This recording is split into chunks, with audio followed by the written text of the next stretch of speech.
And welcome to the Deuce Podcast. I am Barad. And I'm Jeremy. And we are doing episode 129. Jeremy, 129. It's been a while. Yes, it has been. A little hiatus. We had a little Academy Awards. The Academy showed Awards. Up. Some other stuff just showed up, and we were like, let's take some time off. But we're back with a vengeance. Yes. You would say? Yes. Like I said, it's episode 129. This is the Deuce Podcast, where we do talk about the second installment of sequels. And today we're doing something different. We're actually doing a sequel to a Netflix movie. Normally we don't do, but Netflix wants to be in the movie business, so yeah. No, I guess they're not direct to video, even though we would kind of consider them. Some people would. Do you think?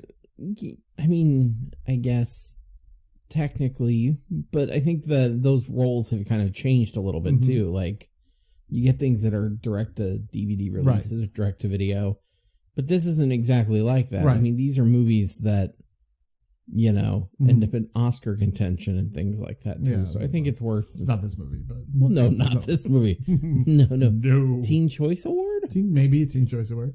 But in spoiler alerts, because this movie did come out on Friday, February 12th, in honor of Valentine's Day weekend, we decided that we were going to do the sequel to the movie, To All the Boys I've Loved Before. To All the Boys, P.S. I still love you. P.S. I still love you, boys. I still love you, boys. Hey, boys, I love you. Hi, boys, I still love you. The original cast shows up. Plus and minus a few people, yes, we would say, which we will talk about. In some weird ways, we add people. In some ways, we subtract people, or they don't even show up. But Laura Jean, this is the story of Laura Jean and Laura Jean's love from her first movie that came to be through Peter. So basically, the first movie was that her sister mailed out. So whenever she has a crush, she writes letters. Right. Do you read my synopsis? No. I don't want a synopsis. Okay, yeah, I do. Go ahead. All right.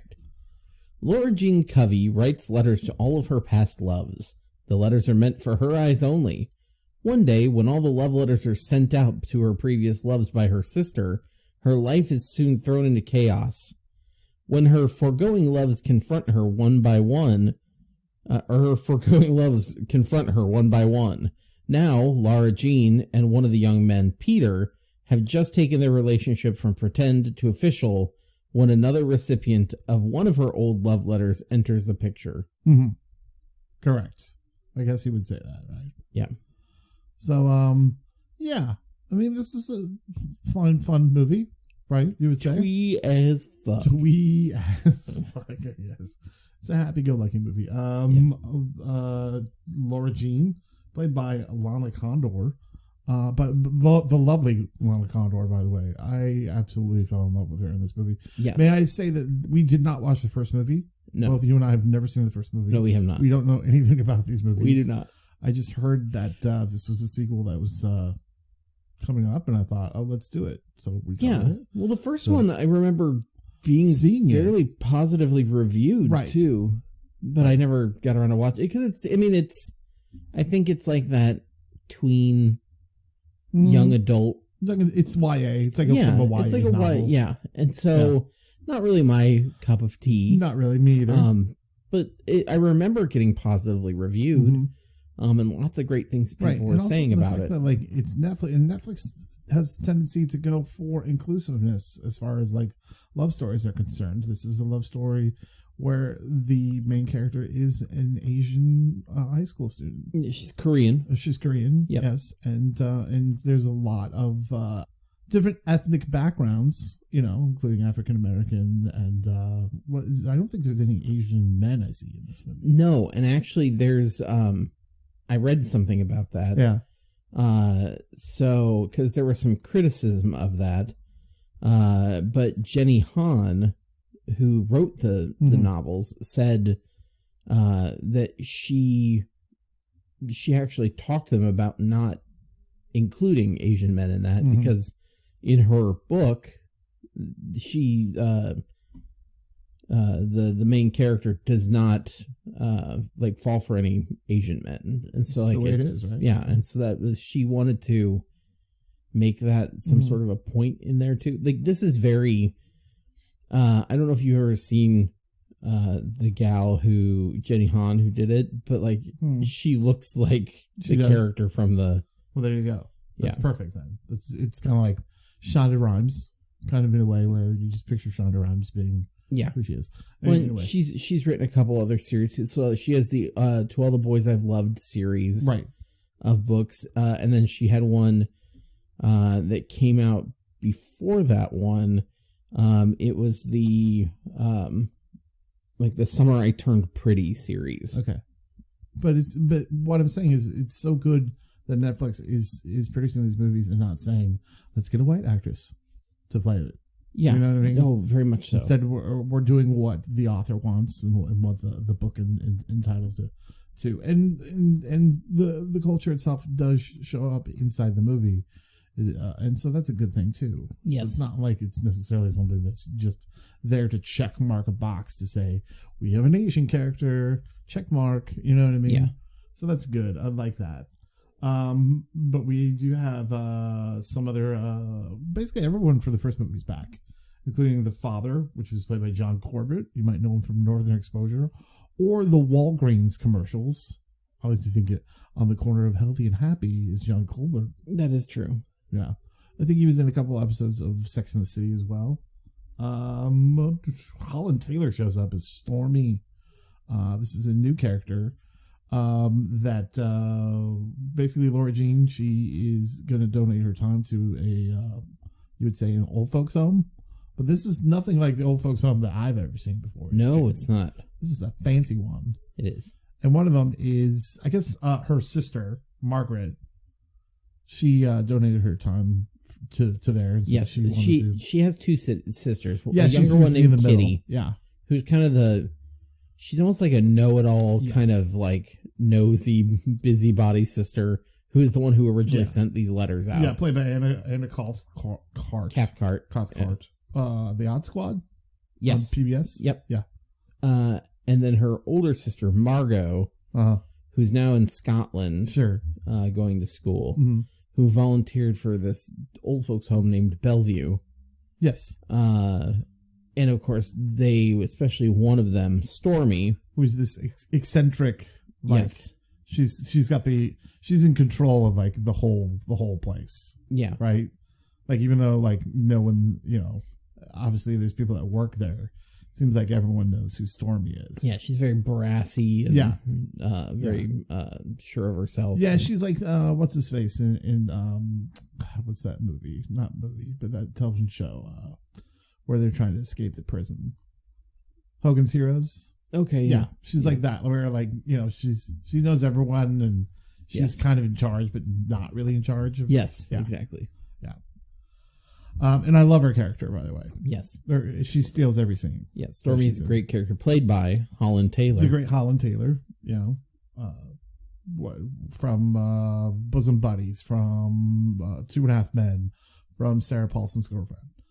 There you go. Not a sitcom, just Sarah Paulson's girlfriend. Yes. Yeah. So go ahead. Where do we want to start with this, Jeremy? Do we want to start with the fact that Laura Jean and Peter are going on to their first date? This is Laura Jean's first date.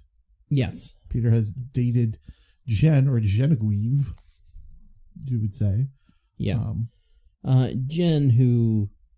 And so, without seeing the first one, like you kind of get some backstory here. But kind of friends, apparently, she and Jenny used to be friends, and from what they've said through the expository kind of stuff,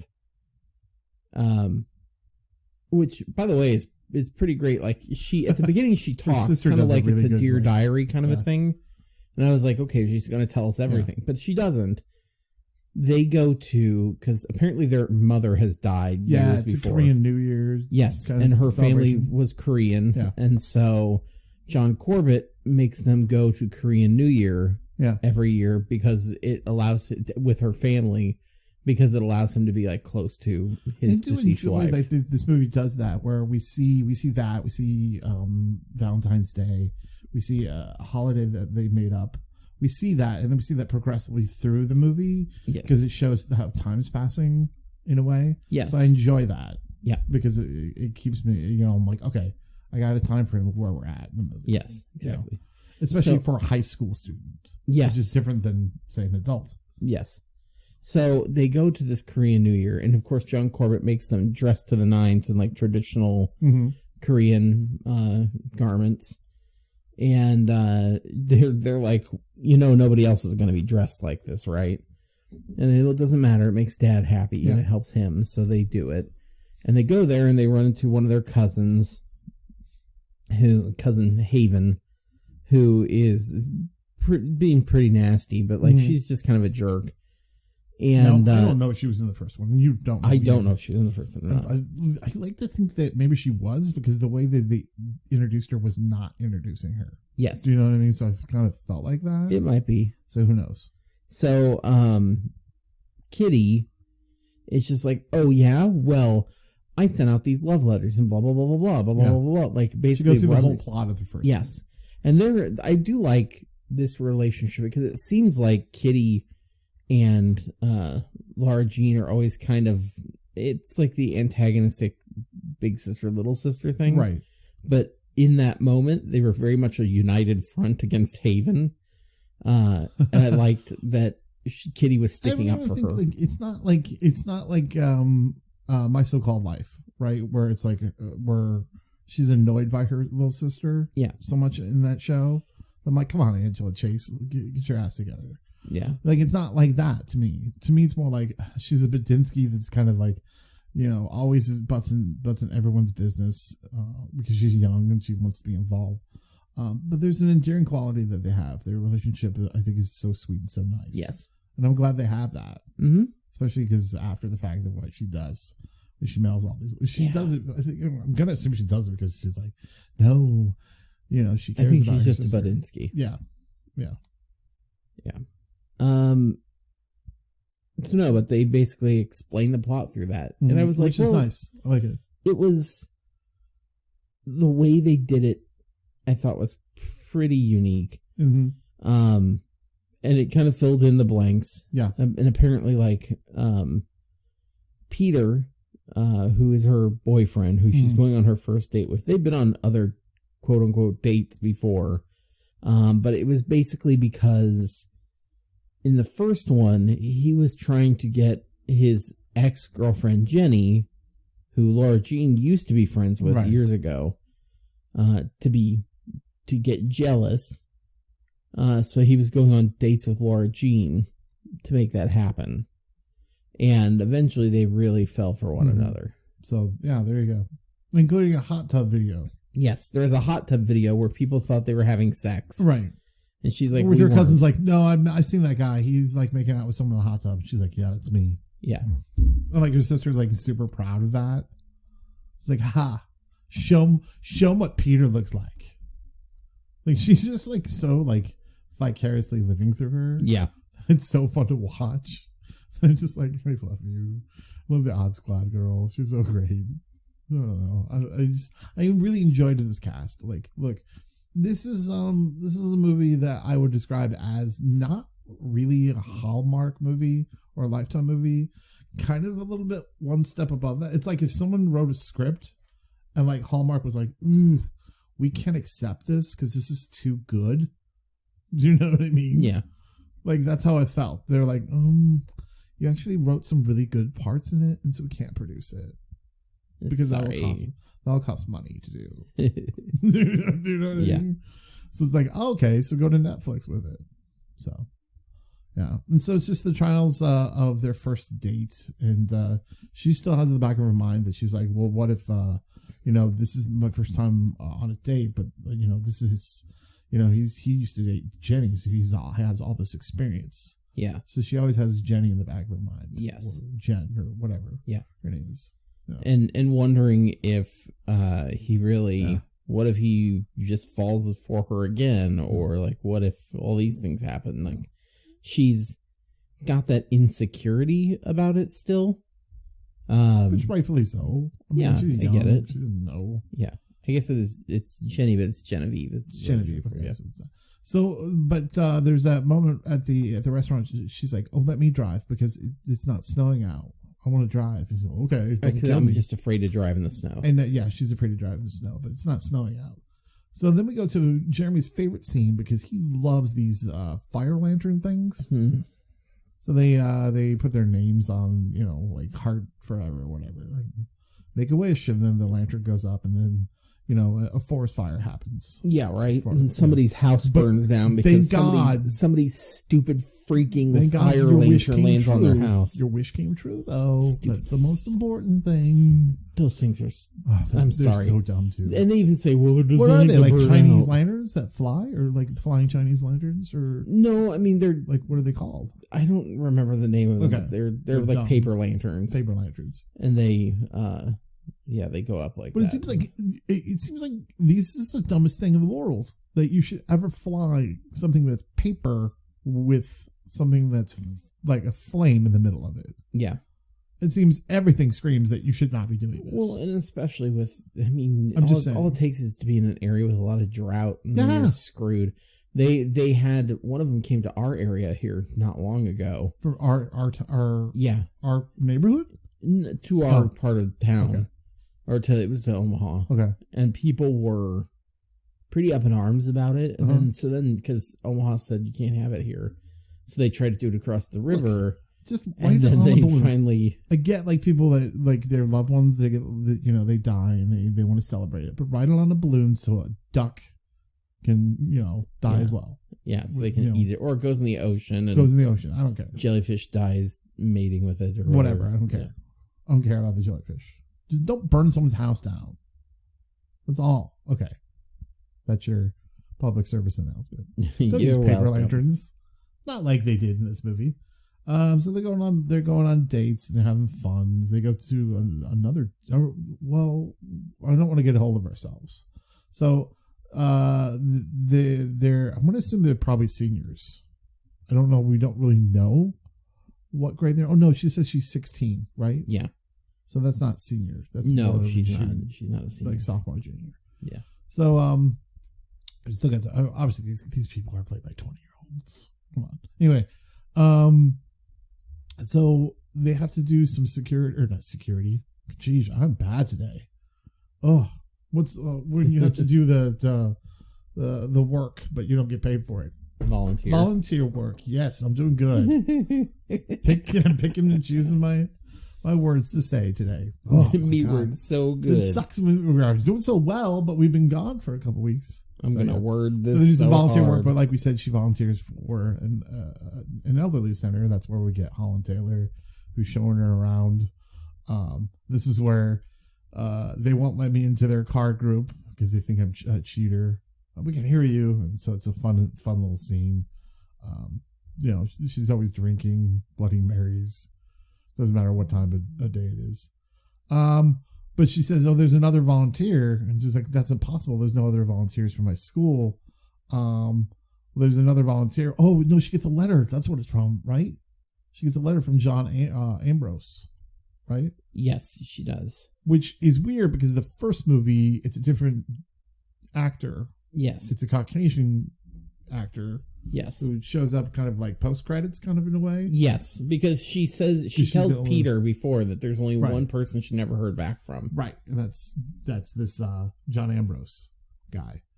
Turns out to be white in the first movie, and then he's not white in this movie. Played by the wonderful Jordan Fisher. I love this guy. Yeah, he was on Grease Live, and also Rent Live. Probably the best part of Rent because that was not live. Also, he's taken over for the role of Evan Hansen on Broadway, so deservingly so. He would be a really good Evan Hansen to see. He would be. Yeah, really. This guy's talented in my book. There's scenes where he steals the movie as well. When he's playing the piano, I think he steals the movie because that's really him playing the piano. He has a softness to him that I really enjoy in this movie. He makes you fall in love with him, and that's what he's doing with Laura Jean. Do you agree? Yeah, I agree. I was just wondering how you feel about his character. I do like his character. It's this is the thing that I kind of am like weird about with rom-coms. Yeah. Except this one, I don't know, this one's almost like, no, it's still kind of right. Like the guy shows up, they're so perfect. Like you learn all these great things, and I'm like, well, that seems sweet. Yeah. And then they show you a bunch of like, oh, the other guy's kind of a clod or is inconsiderate or whatever it is. You know, and it's like, I hate when you put those kind of situations in there. Mm-hmm. Like, both guys had their merits. Yes. And it's like, well, it's not like Peter is bad. He's not a bad boyfriend at all. No. He doesn't really cheat on her, doesn't do anything bad. There's moments where he is supportive of Jen because Jen's going through some troubles with her family's divorce. Yeah. Because his family's, he's gone through that. And there's that jealousy that happens. And that's fine. Of course, you're going to be jealous. Yeah. Of, someone talking to their ex. Of course, that's a normal thing, right? Yes. But he's never really a bad boyfriend, right? Right. And John Ambrose isn't really necessarily all great either. Do you know what I mean? Right. He's not necessarily all sweet, but sometimes it gets a little too much in a way. Yes. But he plays it well. Yes, he does. Go ahead. What were you going to say? Yeah, I mean, like, this one is tough because they're both good people. Mm-hmm. Yeah, it's not like Reality Bites where she goes off with with the bag boy or whatever. Well, that happens with so many. Yeah, but I mean, I'm glad like it's not like that though. In a way, in a way that this movie it does have a little bit of heartness to it that kind of reminds you of John Hughes in a way, or the 80s movies. Yeah, it has that blueprint of it. In fact, to where like the songs of that Needle Drop in Her Room are always like these 80s covers that are like kind of slowed down. There's like the girls just want to have fun. Cover, which is really nice. Love the soundtrack. Right, the soundtrack is great. Absolutely love the soundtrack to this movie. But it has that pedigree of it. So of course it's gonna have that. But I'm glad it doesn't have where it's like the guy from the wrong side of the tracks and yes, where he's a dick and she's still like yeah, and she's just like I'm not being well. Like none of that is there, and I think it's almost a testament to the book as well. Yeah, that we're not like rehashing that. We're not like going down that route of like whiteness where it's just like the girl must have the perfect guy at the end, and she can't have the dorky guy, and and all some whatever. I don't give a crap about that because they're both good guys. Yes, she should be lucky that she has these two guys that are kind of both fawning over her in a way in their own right. So I mean, but do you feel like because I do enjoy like the Peter character, the guy that plays the Peter character does it correctly. He plays everything to the T too as well. You know what I mean? He's clumsy, he's goofy. Yes. He quotes the poem incorrectly. He makes it his own poem. You know what I mean? He does stuff that is wrong. And then he has to apologize later on. But he's doing it because he loves her. He's not doing it because he's just trying to like bypass time with her. You know what I mean? He cares for her. No, I agree too. Like he's got some things where and it's interesting because at first I'm so used to these movies where somebody's trying to get somebody out of the picture and Peter and Jordan Ambrose were friends before. Yeah, evidently all these people were friends. Yeah, they were all friends. Like there were 6 of them. And or more until some disappeared. Yeah, some disappeared. Between movies. Some people just show up. Like Trevor shows up. He wasn't in the first movie. So they said he goes, oh yeah, he always used to like we'd get pizza and he'd take the last piece. Yeah. And it would never get offered to anybody else. But when he took it, you would just let him have it because he said he needed it because he was an athlete. And like same thing with like these cupcakes. Like you made me special cupcakes one time, and he took them because he wanted them. Right. He is jealousy through him as well.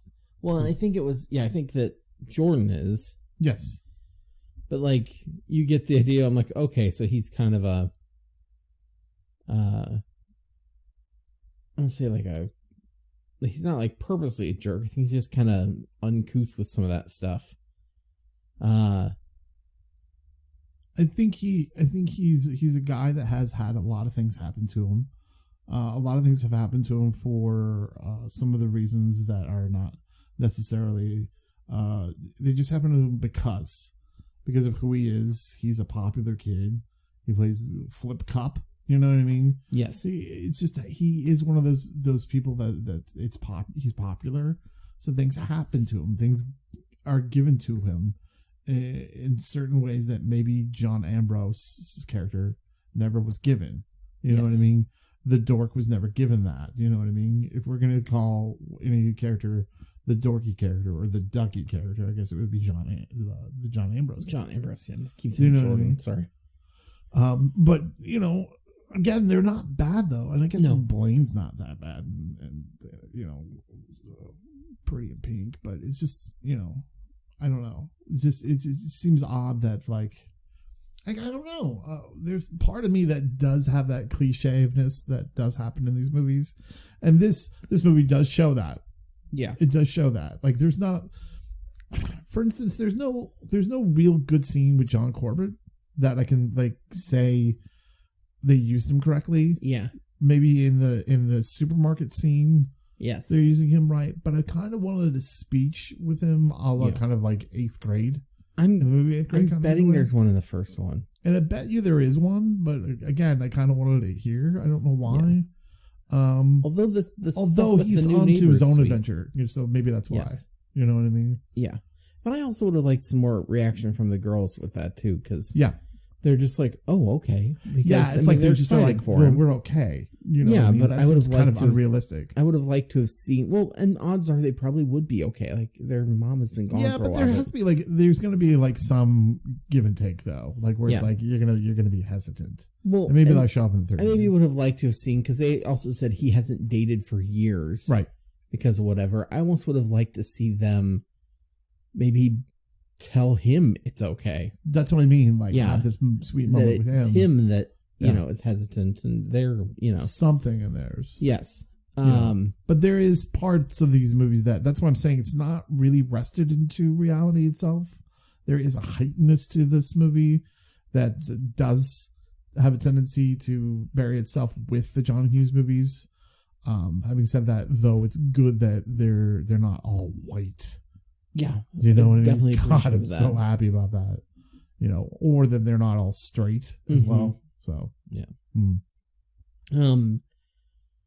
And I love I don't know about you, but I loved some of the cinematography in this. I think the whole thing was very well shot. You should like the cinematography. The cinematography of this movie, the director of it is a cinematographer.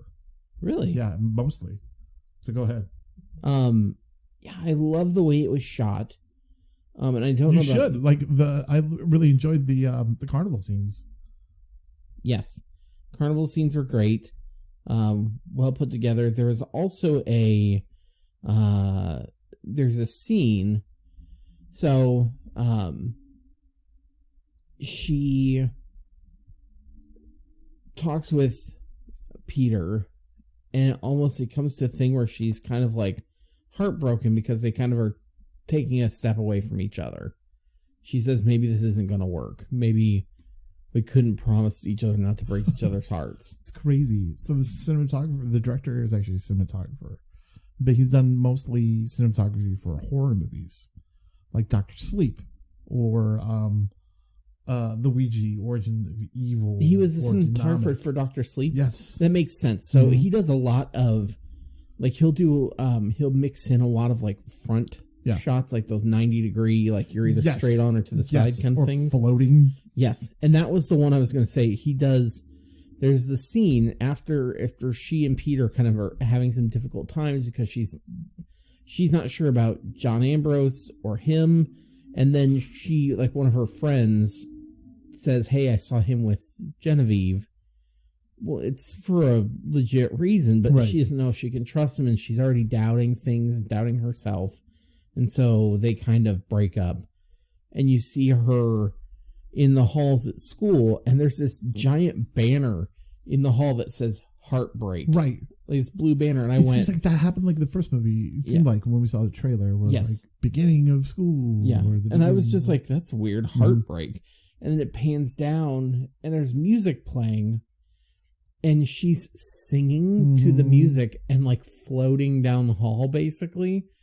And it was a great shot. But then the bell rings, and it's like she's caught. Like, singing. Well, she is in class still singing it, and the bell rings, and it's like that musical interlude ends. Right, but it's not like she continues. It's not like we're going to break into a dance like in the 90s or 80s movies, which is good. It just snaps her out of that. It's almost like she's in a malaise, and it snaps her out of it. And I love how they represent that emotional aspect, that feeling of that kind of like being bummed and kind of just drifting through your day when you feel like that, into like into this teen movie. Actual thing. Because like, you know, I thought that was amazing. I was just like, you know what? I like that. I thought it was very well done. Mm-hmm. Well, before we get into 5 questions, should we talk a little bit more about the performances? So the girl that does play Laura Jean, how do you feel about her? Because I've talked a lot about her. Yeah, I love her personally. I think she's destined for great things. I would hope so. I would really, really hope so. Yeah. She actually. She was X-Men Apocalypse. Yeah, she's Jubilee. She's Jubilee. I just realized that. Yeah. And there have been many Jubilees, but this is the Jubilee that used her powers. Yes. Because they always show Jubilee and kind of tease like, "Hey, it's Jubilee," but Jubilee never does anything. I think this is the first time that Jubilee actually freaking did something, which I'm 100% behind. I know it's an unpopular opinion for those comic book people who might be listening, but I love the character Jubilee. I love her powers. I think she's great. I think people poop on her because she was in the 90s cartoon and was like, does a mall baby eat chili fries? And she says, what?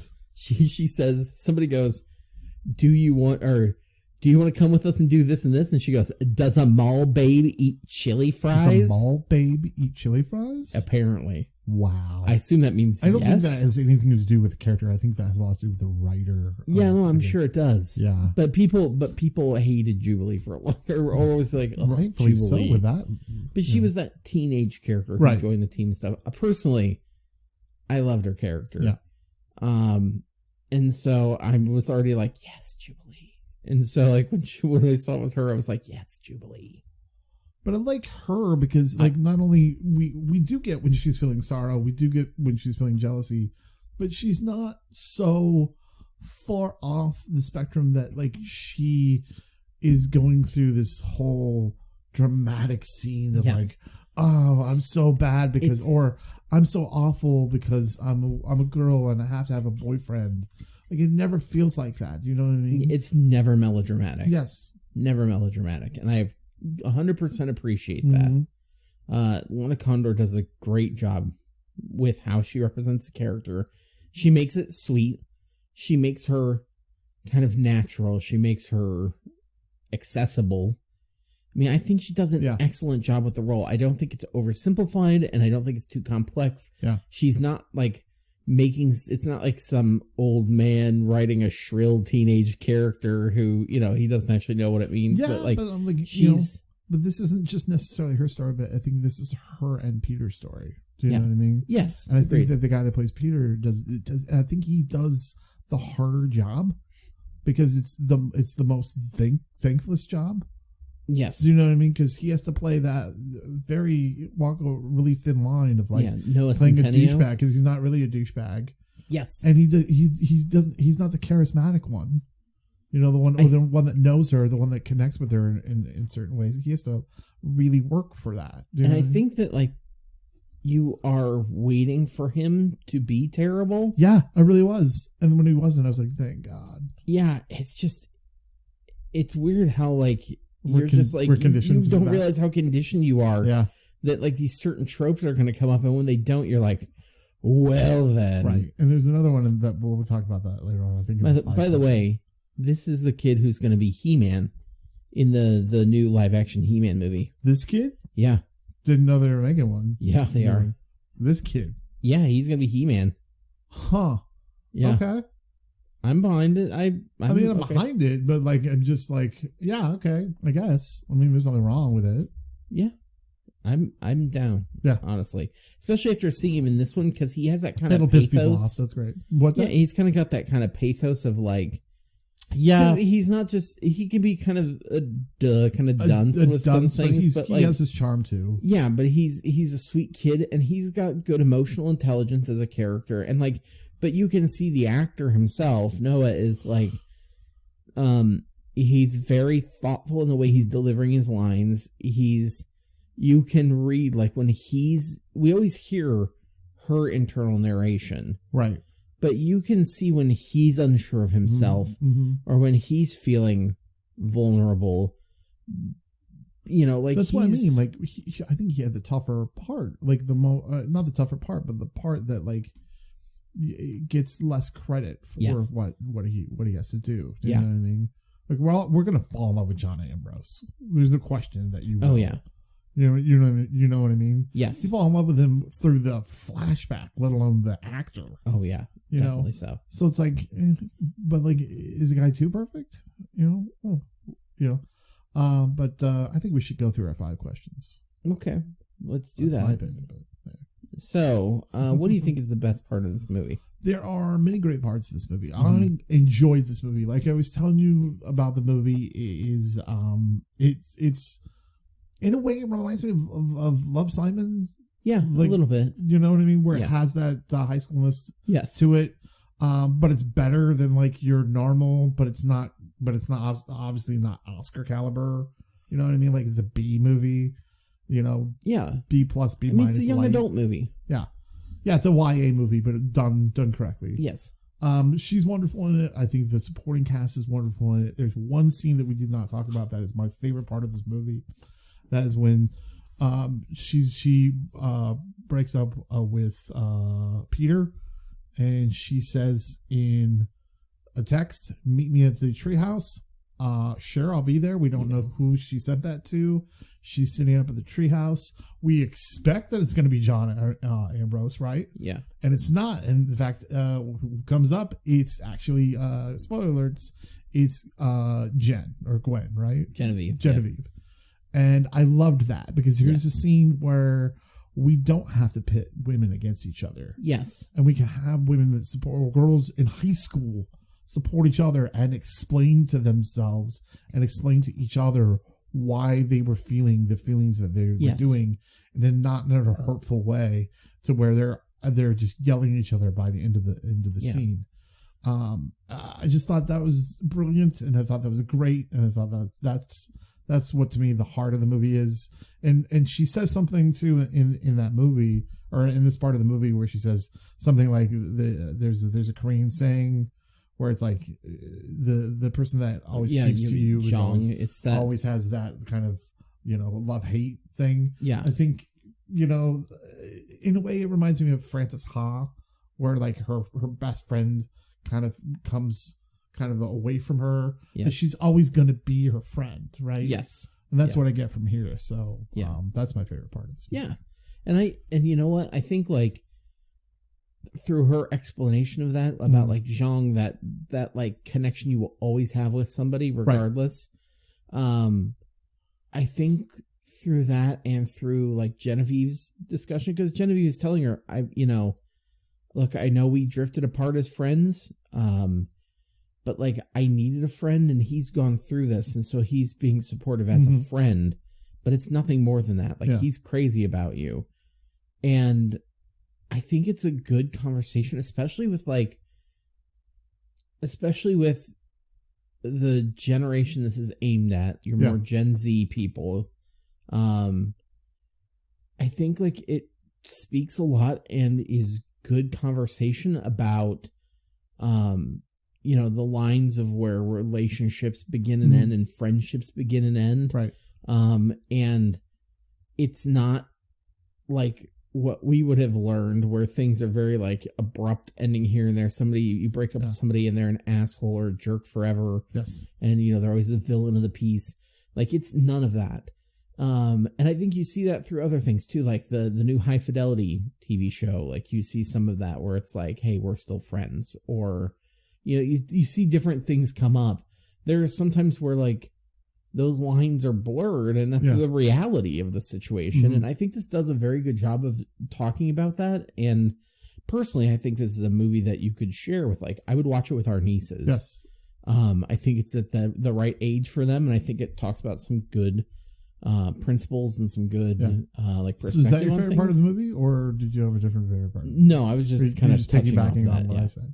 No, you asshole, you bitch. But that's the thing; they're not yelling at each other. They're not calling each other bitches. They're not like yelling at each other. You're the worst. They're saying this is the reason why I always felt like I was jealous of the relationship that you and Peter had, and I realized it was me all along. Yeah. Being jealous, not of Peter and you, but of me and you, the friendship that we had. Yes. So, anyway, what was your favorite part of the movie, though? And I like the actors a lot. I really like the actors. Yeah, I'll be surprised if you don't see these actors show up. Yeah. In more grown-up roles. Here. Yeah. But I really do like. I think the best part of this is the soundtrack. I agree. I love the soundtrack. The soundtrack is phenomenal. They have 80s covers. They have newer things. They have it's such a great mix. And it's not it doesn't sound like some old dude was scoring it, or somebody who's like, we're totally going to make this the 80s. It didn't sound like that. It sounded modern without being without trying too hard. The music is just very enjoyable.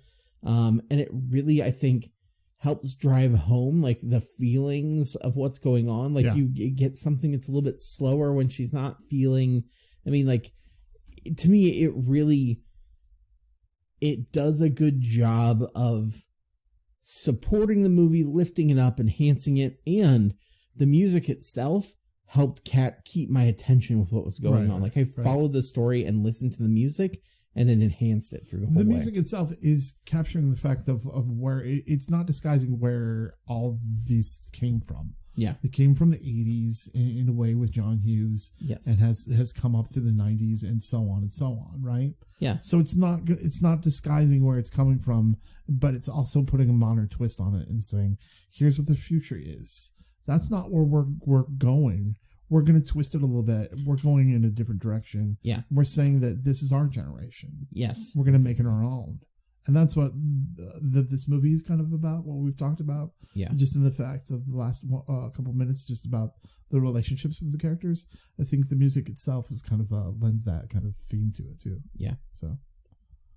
Would you reboot, continue, or cancel? Oh, they're continuing it. Yeah. And thank God they are. Because I would want to continue it. Yes. I want to see. It leaves it open for debate. Yeah. Where's it going to go? Who knows? And so I like the characters enough. I like the actors enough. I like the story enough to continue. Yeah. And I didn't think I would. How about that? Yeah. I would continue it too. I think number 3 needs to be the last. I think you don't need to go past that. Yes. No sense in continuing to drag it on. We don't need to go to college. Spinning it off. No. And part of me was, because I was going through this, and especially at the beginning when you get kind of the drama, or not drama, but some of the setup and what's going on. Part of me kept thinking, this is the kind of thing that I think that normally you would see where they play it out in a TV show. Right. I just was going to ask you, do you think this would have worked? I don't think it would have worked. I don't. And I'll tell you why. Because I thought about that. I was like, should this be a TV show? Mm. But the more the movie goes on, and the more I realized that, the drama is not it's not over the top kind of drama.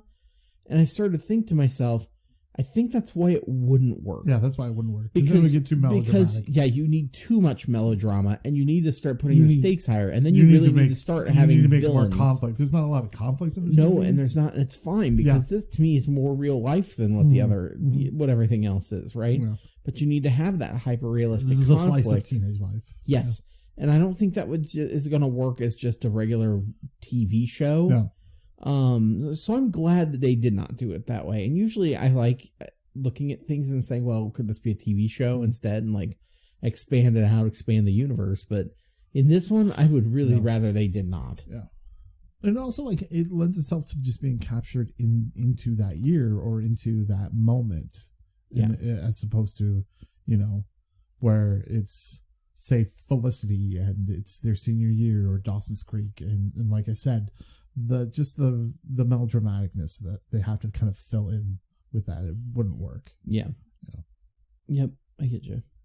Do you think this movie stands on its own? No, not at all. No, we have many questions. I still have questions. Yeah. But in a good way, I've got questions. And when they did explain it, I was entertained, like we talked about.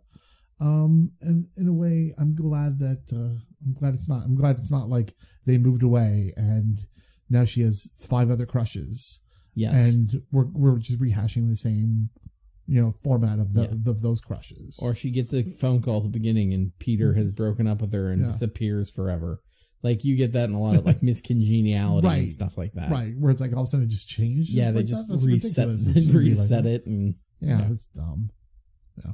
You no, it doesn't stand by itself. No, it does not stand on its own. There's lots of questions. They do a pretty good job of kind of like catching you up. And I honestly don't think the first one is that complex to where you wouldn't know. I don't think these movies aren't it's not complex. That's not the reason why. But there are connections, because we were watching this movie. We didn't really talk about the peripheral friends a lot, but we're like, are they friends? And what's their story? Like, we still don't know. We didn't know about them. Yeah, I didn't know that one guy was gay. I wouldn't have known that, or one friend, if I didn't know the first movie, probably, because they didn't really say anything until about 2/3 of the way of the movie. Do you know what I mean? Yes. You kind of assume, but you don't want to. Yeah. She, because you're like, boys and girls can't be friends. He's got to be gay. Right. The same tropes. But again, I didn't want to think that. Do you know what I mean? I think. So, but whatever. I have a feeling that he was one of the guys in the letters. He was one of the guys. He was? Yeah. Okay. That's just kind of the feeling I got from it. From when we watched the trailer, I think it was one of them. Okay. Yeah. Would make sense. Yeah. And then, of course, each have their own scene, but again, it's not like to where it's to the point where I'm like... Well, they seemed like the friends from Mean Girls a little bit. Kind of. And I was just like, who are you? Like, I wanted to know more about them, and they just brought them in. Yeah. I wanted to know more about Jen. Yeah, her and Jen's fallout. I want to know more about that. Yeah, I wanted to learn a little bit more. Like, those are things I hope they would talk about in the first one. I'm sure they do. And I feel like I missed out on some of that, and so I would hope to. I'm sure they do, because then that would make that one scene in the treehouse artificial, and I don't want it to be. You know what I mean? Yeah. So I'm sure. Well, that being said, does this make you want to watch the first one? No, obviously. Like, it makes me want to watch the first one. Yeah. I would watch the first one. Me too. I'm not going to run up and watch the first one, right away. But I kind of wanted to watch it when I first saw it. I saw it, like a preview of it, and I was like, well, that looks cute. And this came around, the first one came around the same time of Crazy Rich Asians, so you kind of had that where there was more of opportunities for Asian actors to be the leads of stuff. Let's continue that, please. And not, take a pause on that. Thank God we have movies like the Farewell and even the Oscar winner movie. By the way, what's her face is going to be in Snowpiercer. Her friend, her other friend who is at the woodshop place. She's going to be in the Snowpiercer. Oh, she is. TV show. Yeah. Okay. Yeah. Sorry, I digress. But it makes me want to watch the first one. Yeah. Yeah. I don't know about you, but I think it makes me want to watch the first one. It does. I'm not going to rush out. No, but you know what it makes me want to do is it makes me want to like call our nieces over and like hang out and play some games. If you watch a movie, if you have kids or family or whatever that's like right at that young adult stage, I think this is a fun movie. It makes me want to watch not only the first one, but it makes me want to search for other shows, maybe on streaming services that don't necessarily have your typical white bread or straight or whatever, or just like the main actor doesn't have to be like all put together in white. Yes. You know what I mean? They can have disabilities. They can be a bigger person. They can be Asian. They can be black. They can be all these things. Yes. And so I want to see that more. So it makes me want to watch the first one, and it makes me want to search for those other things as well. So I don't know about you, but yeah, definitely so. More representation, because that's what, you know, if you're seeing that, you're going, oh, that I got to see me on the screen. Do you know what I mean? Yes, exactly. Then perfect. It's the importance of representation. Yeah. Sum up your experience in 2 words. You first. Oh, how kind of you. I would say. Oh, Creepy Moon? Creepy Moon. Oh, the Creepy Moon. There's a Creepy Moon in it. We forgot about that Creepy Moon guy. Creepy Moon. Yeah. What? Oh, go ahead. No, go ahead. Ready. This movie is so hard. I can't just pick 2 words to describe it. Like if I was giving the elevator pitch, you would say inclusive cues. Yeah, I guess you know what I mean. Yeah. It's taking something. God, there's so many. I look back at all the Hughes movies, right? Yeah. Name me an Asian character that wasn't a stereotype. Oh, that it's like, that, I can do that. You know what I mean? That yes. was part of that. The 90s kind of opened up a little bit, but we had to have that one black guy, in the movie that was the token black guy. Yeah. But now we're getting to where there's 3 or 4, which is good. We didn't really talk about this in this movie, but there are 3 or 4 friends who are black, and you don't have the just token black guy and they're all white. It's the other way around, where I really only see one white person who's in kind of that core group, which is great. I'm like, fine, perfect. It's awesome. So I would say if John Hughes was more inclusive in that, Yeah. I'm going to say it's twee. Stop. It is. It's a sweet film. It's a sweet film. And it is that has some kind of a little bit of melancholiness. Yeah, it's it's the example of, to me, it's an example of how you make a sweet movie without it being saccharine. It's how you do drama without making it melodrama. Yeah. And it's how you talk to young adults without talking down to them. Well, without being patronizing. Yeah.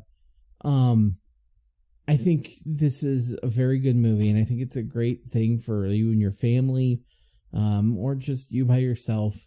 Just keeping in mind, it's speaking to certain people of a different age. Right. But I think this movie definitely has merit, and I think it's worth a view at some point. So there you go. So when we're not talking about sequels, where can people find us, Jeremy? People can find us at thedeucepodcast.podbean.com. Oh, now you're tripping up. I am. You can find us at Google Play, Apple Podcasts, Stitcher.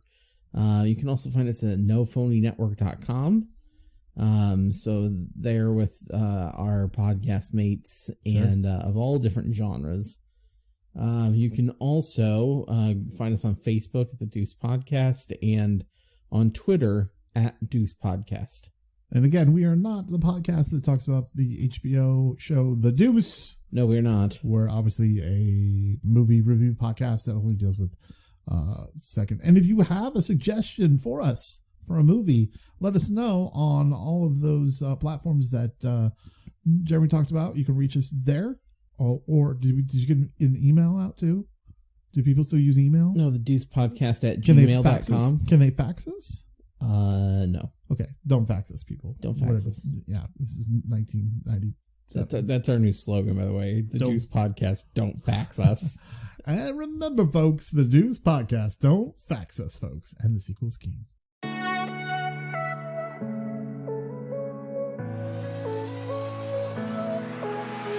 Up all night, been thinking about how to face it. All those fights turn into doubts and I lose grip. 'Cause every single scar we got is only proof of how we love. Yeah, we are never fitting out, now that we know what we have found. I'm holding on to you, 'cause you got me hooked and it hurts so good.